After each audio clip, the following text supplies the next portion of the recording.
Welcome again to the channel. आज की हमारी वीडियो होने वाली, कल जो चैप्टर किया था वो कंप्लीट नहीं किया था हमने, ह्यूमन रिप्रोडक्शन।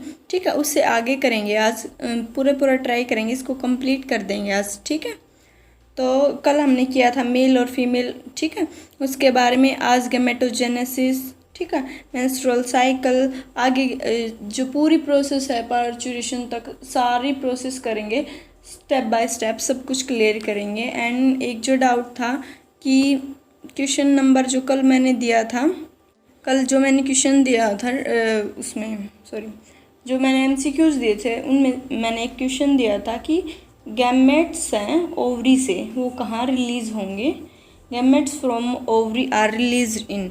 तो मैं बता दूं कि जो गैमेट्स होते हैं ओवरी से वो कहाँ रिलीज़ होते हैं, डायरेक्ट, ये ऐसा नहीं कि वो डायरेक्ट फैलोपियन ट्यूब में रिलीज़ होते हैं, वो पेरिटोनियल कैविटी में रिलीज़ होंगे। ठीक है, और होलो कैविटी को क्या बोल देंगे हम, सिलोम। तो जो एग्स होते हैं वो कहाँ रिलीज़ होंगे, सिलोम में रिलीज़ होंगे। बाद में वो उन फिम्ब्रियो जो है उनको कैच कर लेंगे और उसके बाद वो फैलोपियन ट्यूब में आते हैं। तो डायरेक्ट वो फैलोपियन ट्यूब में रिलीज़ नहीं होते, वो सिलोम में रिलीज़ होते हैं, कैविटी में रिलीज़ होते हैं। ठीक है, तो चलो आज की वीडियो को स्टार्ट करते हैं।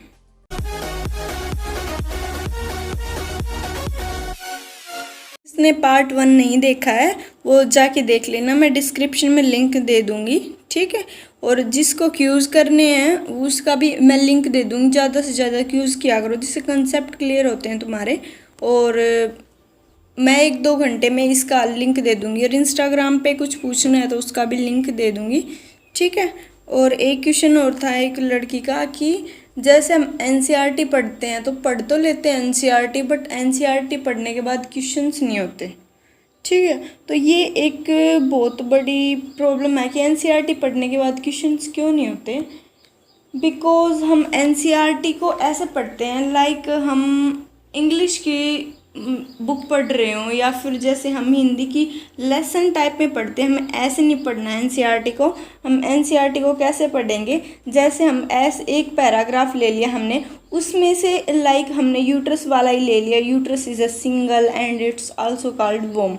ठीक है, तो अभी हम इसमें से भी, इस लाइन में से भी बहुत सारे क्वेश्चंस जो हैं वो बनते हैं, लाइक यूट्रस सिंगल होता है या फिर पेयर में होता है। ठीक है, अनदर नेम क्या होता है, यूट्रस की शेप क्या होती है, ये भी क्वेश्चन जो है ना प्रीवियस ईयर एग्जाम्स में पूछे गए हैं। बट हम क्या करते हैं, जो हाईलाइटेड पॉइंट्स हैं उनको बस पढ़ लेते हैं, या फिर हम जो पढ़ते हैं उसको अच्छे से याद नहीं करते। हम प्रॉपरली, हमें जो पढ़ना है उसके नोट्स बनाने हैं।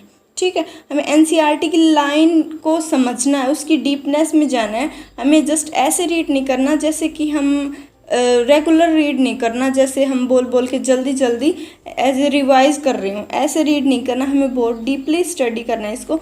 इसका एक पैराग्राफ भी बहुत ज़्यादा क्वेश्चंस बना देता है, तो हमें इस टाइप से इसको स्टडी करना है। एंड सेकंड थिंग क्या होती है, इसको स्टडी करने के बाद आपको क्वेश्चंस अटेम्प्ट करने हैं, जिससे आपको पता चलेगा कि एनसीईआरटी की उस लाइन में ये ऑथर ये बोलना चाह रहा था कि इस लाइन का मतलब ये है। ठीक है, एंड क्वेश्चंस करने के बाद दोबारा एनसीईआरटी जब पढ़ोगे ना, जब पता चलेगा कि ये लाइन है यहाँ से कनेक्टेड है, ये लाइन यहाँ से कनेक्टेड है, ऐसे पैटर्न में चल रहा है सब कुछ।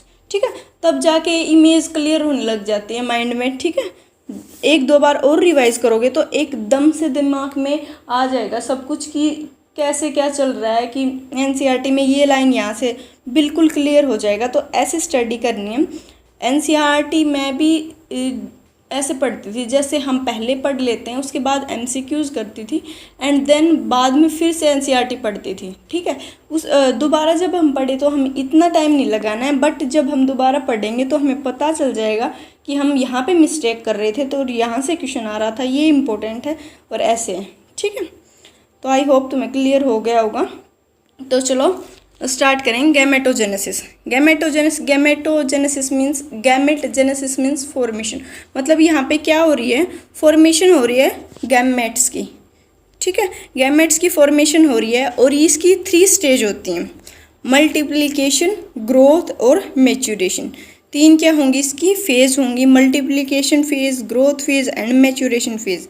ठीक है, जो गैमेट्स होंगे मेल गैमेट्स को स्पर्मेटोजोआ और फीमेल गैमेट को ओवा बोलते हैं, ठीक है। एंड ये जो दोनों ही गैमेट्स होते हैं वो किससे ओरिजिनेट होते हैं? प्राइमोर्डियल जर्म सेल से। किससे बनेंगे?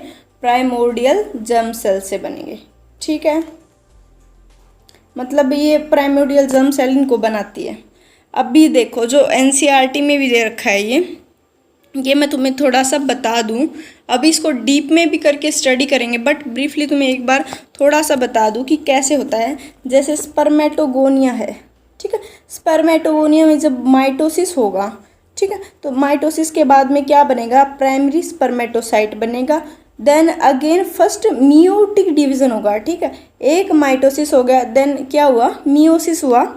मियोसिस देन क्या होगा? सेकेंडरी क्या बन जाएगा हमारे पास? स्पर्मेटोसाइट बन जाएगा। देन स्पर्मेटिड बन जाएगा, जिसके डिफ्रेंशिएशन से स्पर्मेटोजोआ बन जाएगा। आया समझ में? ऐसे ही उगोनिया का है। उगोनिया होगा, उगोनिया क्या बनाएगा? प्राइमरी ऊसाइट बनाएगा।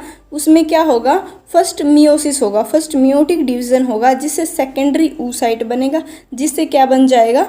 ओवम बन जाएगा, ठीक है। आगे भी और क्लियर हो जाएगा, बट यहाँ पे भी देख लो। जब फर्स्ट मियोसिस होगा तो क्या बनेगा? एक तो फर्स्ट पोलर बॉडी बनेगी। यहाँ पे ये इंपॉर्टेंट होता है कि फीमेल में फर्स्ट मियोसिस के टाइम पे फर्स्ट पोलर बॉडी बनेगी और सेकेंडरी क्या बनेगा? ऊसाइट बनेगा। बिकॉज प्राइमरी ऊसाइट तो पहले बन चुका था उगोनिया से, तो यहाँ पे क्या बनेगा? सेकेंडरी ऊसाइट बनेगा। सेकेंडरी ऊसाइट में दोबारा से डिवीजन होगा तो क्या बन जाएगा? ओवम बनेगा, ठीक है। क्या बन जाएगा? ओवम बनेगा। एंड क्या होगा? सेकेंड पोलर बॉडी यहाँ पे बन जाएगी। ये देखो सेकेंड पोलर बॉडी बन गई, ठीक है। तो याद रखना है कि फर्स्ट पोलर बॉडी कब बन रही है एंड सेकेंड पोलर बॉडी कब बन रही है, ठीक है।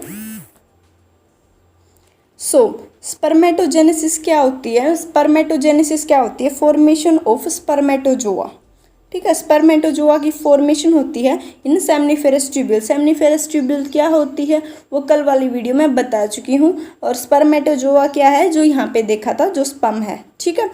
ये स्पर्मेटोजोआ ही स्पर्म बना देता है, ठीक है। मतलब इसका दूसरा नाम भी बोल सकते हो तुम स्पर्म का, बट इसमें थोड़ा सा मॉडिफिकेशन होता है जिससे क्या बन जाता है? स्पर्म बन जाता है। बट ऑलमोस्ट एनसीईआरटी ने भी बोल रखा है कि स्पर्मेटोजोआ को क्या बोल देंगे हम? स्पर्म। तो ये क्या होगी? स्पर्मेटोजेनेसिस क्या होगी? स्पर्मेटोजोआ के बनने की प्रोसेस को ही क्या बोलेंगे? स्पर्मेटोजेनेसिस। जेनेसिस का मतलब हमेशा ही होता है फॉर्मेशन, ठीक है। सो हम यहाँ पे देख रहे हैं कि जैसे स्पर्म का जो यहाँ पे हमने बताया कि स्पर्म की फॉर्मेशन कैसे होती है, ठीक है। स्पर्मेटोजेनेसिस देख रहे हैं यहाँ पे इस डायग्राम में। तो देखो स्पर्मेटोगोनियम ए था जिसमें माइटोसिस होगी तो क्या हो जाएगा? स्पर्मेटोगोनियम बी बन गया, ठीक है। इसको क्या बोलेंगे? Multiplication phase. और इसमें क्या हो रही है? ग्रोथ। तो इसको क्या बोलेंगे? ग्रोथ फेज बोलेंगे। देन क्या होगा? फर्स्ट मियोसिस डिवीजन होगा, जो पहले भी मैंने डायग्राम में बताया, जिसकी वजह से क्या होगा? 22 क्रोमोसोम नंबर हाफ हो गए, 22 प्लस में एक्स एंड 22 प्लस में वाई हो गए। सेकेंड मियोटिक डिवीजन से क्या बनेगा हमारे पास? स्पर्मेटोजोआ बनेगा, ठीक है। ये जो यहाँ पे बताया था यही यहाँ पे बताया गया। थोड़ा सा बस क्रोमोसोम नंबर को लेके बताया गया है, ठीक है। क्रोमोसोम नंबर तुम यहाँ पे भी देख सकते हो। पहले कितने हैं? 46, देन हाफ हो गए, कितने रह गए? 23, ठीक है। देन अबाउट द oogenesis, ठीक। oogenesis के बारे में, फॉर्मेशन ऑफ ओवा, ठीक है। तो मैंने बताया कि दोनों की फॉर्मेशन कैसे होगी? प्राइमोर्डियल जर्म सेल से होगी। तो प्राइमोर्डियल जर्म सेल है, इसमें क्या होगा? माइटोसिस होगा। देन क्या बना देगी ये? प्राइमोर्डियल जर्म सेल उगोनिया बना देगी, ठीक है। 25th week of intra uterine life. IUL क्या है? इंट्रा यूट्राइन लाइफ के 25th वीक की बात चल रही है। देन ये क्या बना देगी? Primary oocyte. क्या बना देगी? प्राइमरी ऊसाइट, ठीक है। जो कि अरेस्ट हो जाएगा first mitotic division in prophase stage at birth, ठीक है। मतलब कि ये बर्थ पे यहीं पे अरेस्ट हो जाना, मतलब यहीं पे रुक जाएगा अप टू प्यूबरिटी। प्यूबरिटी तक ऐसे ही रहेगा ये, ठीक है, प्राइमरी oocyte की फॉर्म में, ठीक है। देन मैच्यूरेशन क्या होगा? ग्राफिन फॉलिकल का मैच्यूरेशन होगा आफ्टर प्यूबरिटी। ग्राफिन फॉलिकल क्या होता है वो आगे वीडियो में बताऊंगी, ठीक है। ग्राफिन ये बस तुम्हें डायग्राम की फॉर्म में समझाने की कोशिश कर रही हूँ ठीक है। देन मैचुरेशन हो जाएगा ग्राफियन फॉलिकल का, एंड फर्स्ट मियोटिक डिवीजन क्या होगा, होगा यहाँ पे, ठीक है। तो यहाँ पे फर्स्ट मियोटिक डिवीजन प्यूबरिटी पे हो रहा है, याद रखना। एंड क्या बनेगा यहाँ से, secondary oocyte and first polar body, ठीक है। Secondary oocyte and first polar body, अभी फर्स्ट पोलर बॉडी डीजनरेट हो सकती है या फिर आगे भी डिवाइड हो सकती है फर्दर, ठीक है, दो पोलर बॉडी बना देगी। देन सेकेंडरी oocyte में सेकेंड मियोटिक डिवीजन होगा, जिससे कि होगा ओव्यूलेशन, क्या होगा, ओव्यूलेशन होगा। एंड एक तो होता है कि फर्टिलाइजेशन हो जाए, एक क्या होता है फर्टिलाइजेशन ना हो। अगर फर्टिलाइजेशन ना हो तो ये डिजनरेट हो जाएगा, मेंस्ट्रुअल साइकिल स्टार्ट हो जाएंगे। अगर फर्टिलाइजेशन हो गया तो क्या हो जाएगा, सेकेंड मियोटिक डिवीजन कंप्लीट हो जाएगा, ओवम बन जाएगा एंड सेकेंड पोलर बॉडी का फॉर्मेशन हो जाएगा, ठीक है। देन अबाउट द oogonia, ठीक है, कि oogonia जो है वैसे यहाँ पे ज़्यादा इम्पोर्टेंट नहीं है, फिर भी तुम समझ सकते हो। oogonia क्या बनाएगा, प्राइमरी oocyte बनाएगा, ठीक है। जो वहाँ पे बता रखा है वही बस बता रखा है, कुछ नहीं है। oogonia कब होता है, एम्ब्रियो के टाइम पे 25th वीक में, and primary oocyte at birth time पे होगा, ठीक है। और सेकेंडरी oocyte कब बनेगा, अगर स्पर्म की एंट्री होती है तो, वरना क्या हो जाएंगे, मेंस्ट्रुअल साइकिल स्टार्ट हो जाएंगे, जिससे क्या बनेगा, देन क्या बनेगा, सेकेंडरी oocyte से ओवम या फिर oocyte बन जाएगा, ठीक है। अभी कुछ टर्म्स हैं जो देख लेते हैं यहाँ पे, liberation of sperm from Sertoli cell, ठीक है, of the seminiferous tubule is known as spermiation, क्या बोलेंगे, स्पर्मिनेशन, ठीक है, स्पर्मिनेशन, ठीक है, कि स्पर्म का सर्टोली सेल से निकलना, ठीक है। देन स्पर्म का किससे निकलना, टेस्टिस से, सेमिनेशन, ठीक है, क्या बोलेंगे, semination. Liberation of sperm from the body, ejaculation बोलेंगे। And the mammalian sperm is transferred into vagina, ठीक है, इसको क्या बोलेंगे, इंसेमिनेशन। ये टर्म्स है जो तुम्हें याद रखनी है। Then 1 millilitre of the semen, ठीक है, सीमन में सिर्फ स्पर्म नहीं होता, तो 1 मिलीलीटर ऑफ सीमन में क्या होगा, 20 to 120 मिलीलीटर ऑफ स्पर्म्स होंगे, ठीक है। अदर भी कंटेंट होते हैं, बट क्या होगा, 20 to 120 मिलीलीटर स्पर्म्स होंगे 1 ml में, किसमें, सीमन में। Layer of granular cell around the, अभी यहाँ पे आ जाता है जो मैं वो ग्राफिन फॉलिकल वाला बता रही थी वहाँ पे, कि जो ग्रेनुलर सेल्स हैं, ठीक है, ग्रेनुलर सेल्स की जो लेयर होती है, जो प्राइमरी oocyte के बाहर होती है, उसको क्या बोलेंगे, कि प्राइमरी oocyte बन गया, उसके बाहर भी कोई लेयर होनी चाहिए, उसको बोलेंगे प्राइमरी फॉलिकल। और किससे बनी होती है, ग्रेनुलर सेल से, ठीक है। ऐसे ही सेकेंडरी oocyte के बाहर क्या होगी, सेकेंडरी फॉलिकल होगी, सॉरी जो प्राइमरी फॉलिकल है, जब क्या हो जाएगी, ज़्यादा फाइब्रस टिश्यूज़ के क्या हो जाएगी, से सराउंड हो जाएगी, तो उसको बोलेंगे सेकेंडरी फॉलिकल, ठीक है। और जो ये सेकेंडरी oocyte के बाहर तो होती है, बट मेरे कहने का मतलब है कि सेकेंडरी फॉलिकल कब बनेगी, जब प्राइमरी जो वो होगी हमारे पास प्राइमरी फॉलिकल, उसके चारों ओर ज़्यादा ग्रेनुलर सेल्स डिपॉजिट हो जाएंगी, एंड जो सेकेंडरी है वो टर्सरी में चेंज हो जाएगी, जिसको कैसे पता चलेगा, एंट्रियम जो होगी वो प्रेजेंट होगी, जिससे हमें पता चलेगा कि सेकेंडरी टर्सरी में चेंज हो चुकी है, ठीक है। जोना पेलुसिडा क्या है, अवर लेयर है सेकेंडरी oocyte की। तुम जब एनसीईआरटी में डायग्राम देखोगे तो तुम्हें पता चलेगा कि इसकी लेयर्स कौन सी, उनमें से एक इम्पोर्टेंट होती है जोना पेलुसिडा, ठीक है। अभी तुम्हें बताना है मुझे कि टर्सरी फॉलिकल है वो किस में चेंज होगा, ये क्वेश्चन है तुम्हारा। वैसे तुम्हें वीडियो से पता लग गया होगा, तुमने दिमाग लगाया होगा, तो फिर भी तुम कमेंट में बताना अगर तुम्हें समझ में आया तो, ठीक है। ये मैं पहले भी बता चुकी हूँ कि प्राइमोडियल जो फॉलिकल है वो किस, ये तो मैं पहले पर समझ में आ गया होगा कि प्राइमोडियल फॉलिकल किस में चेंज होगा, प्राइमरी में। देन ये किस में चेंज होगा, सेकेंडरी में। देन ये मेच्योर में।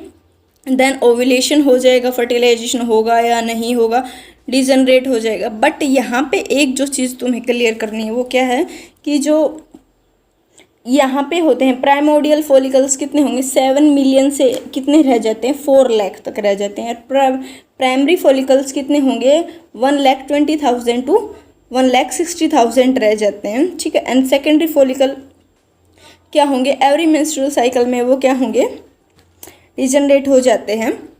तो यहाँ पे देखो जो ओवरी में रैप्चर ग्राफियन फॉलिकल होगा वो कॉर्पस ल्यूटियम में बदल जाएगा। किस में बदल जाएगा? कॉर्पस ल्यूटियम में। बहुत बार क्वेश्चन आया है कि जो रप्चर ग्राफीन फॉलिकल होता है वो किस में बदल जाएगा? कॉर्पस ल्यूटियम में बदल जाएगा। ठीक है, कॉर्पस ल्यूटियम अगर स्टेबिलाइज प्रेगनेंसी होगी तो स्टेबिलाइज रहेगा, वरना ये कॉर्पस एल्बिकन्स में बदल जाएगा। ठीक है, ये भी याद रखना है। Then about the menstrual cycle. Menstrual cycle क्या होंगी? Reproductive cycle in the female primates, ठीक है, is a menstrual cycle and first menstrual begin at the puberty, जिसको क्या बोलेंगे? मिनार्च, और जो स्टॉप हो जाएगा उसको क्या बोलेंगे? मीनोपॉज बोलेंगे।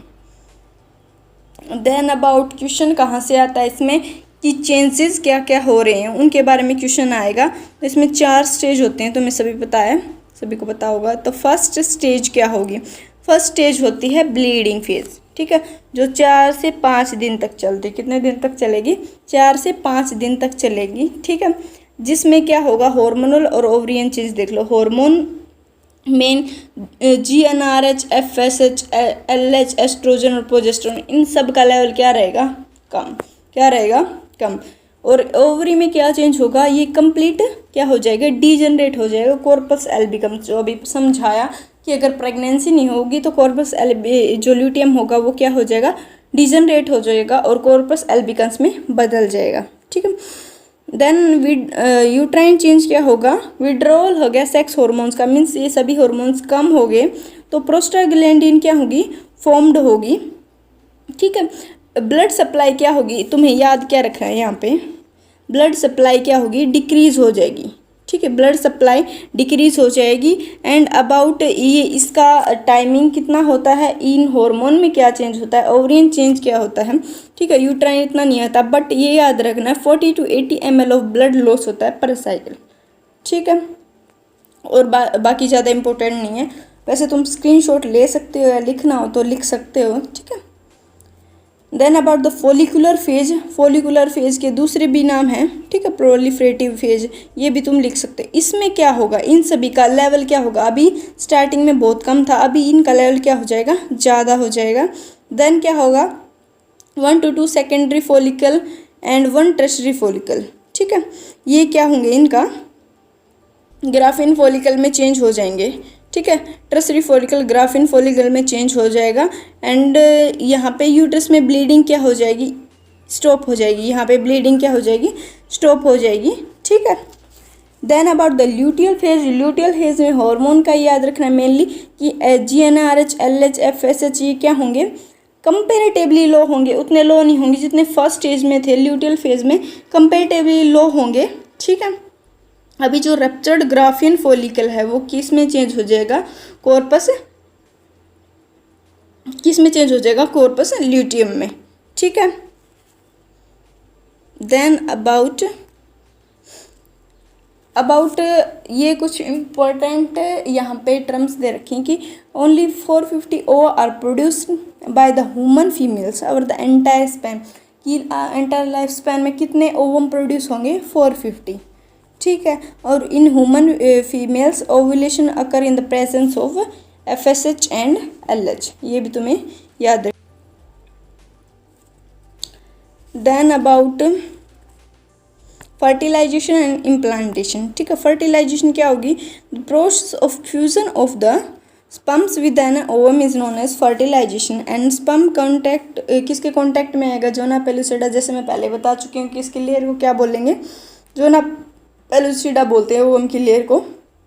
Changes in the membrane that block the entry of additional sperms. जैसे ही एक स्पर्म आके इसको हिट करेगा ओवम को, तो इसमें इसकी मेम्ब्रेन में चेंजेस हो जाएंगे, जिससे एडिशनल जो स्पर्म्स होंगे उनके एंट्री को क्या कर देंगे? स्टॉप कर देंगे। ठीक है, secretion of acrosome help the sperm entry into the cytoplasm. ठीक है, एक्रोसोम का सिक्रेशन होता है जिससे क्या होगा? एंट्री जो ये स्पर्म है इजिली एंटर कर पाएगा। ठीक है, the mitotic division start as a zygote move through the isthmus of the oviduct called the cleavage. Cleavage बहुत इंपॉर्टेंट है, आता रहता है। क्लीवेज क्या होगा? ये माइटोटिक डिवीजन है। ये कब स्टार्ट होगा? जैसे ही जो जाइगोट मूव होगा, अभी जो फ्यूजन हो चुका है तो जाइगोट बन गया, तो जब जाइगोट मूव होगा isthmus of oviduct, isthmus of oviduct में से मूव होगा तो यहाँ पे डिवीजन स्टार्ट हो जाएगा। इसको क्या बोल रहे हैं, क्लीवेज बोल रहे हैं। ठीक है, इसमें 2, 4, 8, 16 डॉटर सेल्स बन रहे हैं जिनको क्या बोलेंगे, ब्लास्टोमियर्स। क्या बोलेंगे, ब्लास्टोमियर्स। ठीक है, एंड 8 to 16 ब्लास्टोमियर्स को क्या बोलेंगे, मोरुलाई। स्टेज से क्वेश्चन आते हैं कि इस स्टेज से इस स्टेज तक क्या बोलेंगे, इस स्टेज से इस स्टेज तक। तो 8 to 16 जब नंबर होते हैं उनके, ठीक है, तो उनको क्या बोलेंगे, मोरुला बोलेंगे।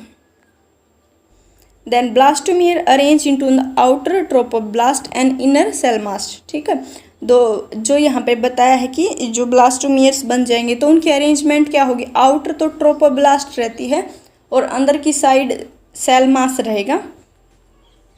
Placenta act as endocrine tissue. ठीक है, प्लेसेंटा एंडोक्राइन टिश्यू की तरह एक्ट करता है और क्या क्या हार्मोन सिक्रेट करेगा, HCG ह्यूमन क्रोनिक गोनेडोट्रोपिन। ठीक है, HPL human placental lactogen, oestrogen, progesterone और प्रेगनेंसी के टाइम पे क्या, रिलैक्सिन। ठीक है, inner cell mass into the, अभी इनर सेल मास किस में चेंज होगा, एक्टोड्रम, एंडोड्रम और मीजोड्रम में चेंज हो जाएगा।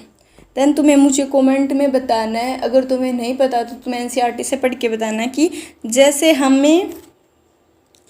9 मंथ की प्रेगनेंसी होगी तो उस ड्यूरिंग उसकी आइज़ कब बनती है, उसके हैंड्स कब बनते हैं, क्या क्या, जैसे तुम्हें कंप्लीट जितना तुम्हें पता हो उतना बताना है कि हार्ट कब बनेगा, लीवर वगैरह वगैरह, ये ऑर्गन्स की फॉर्मेशन किस सीरीज़ में होती है ये बताना है। अभी पार्चुरेशन के बारे में बात करें तो पार्चुरेशन क्या होगी, process of delivering of foetus. ठीक है, अभी इसको डिलीवर करने का टाइम आ गया तो उसको क्या बोलेंगे, पार्चुरेशन बोलेंगे। अभी डिलीवरी कैसे होगी, जैसे फुली डेवलप्ड फोइटस होगा तो वो क्या करेगा कि रिफ्लेक्स सेंड करेगा, उसी से रिफ्लेक्स आएगा जिसको बोलेंगे फोइटल इजेकुलेशन रिफ्लेक्स। ठीक है, एंड ये और एक इम्पॉर्टेंट पॉइंट है, जो मेमरी ग्लैंड्स होती हैं वो प्रोड्यूस करना स्टार्ट कर देती हैं milk at the end of pregnancy, जिसको क्या बोलेंगे, लैक्टेशन बोलेंगे।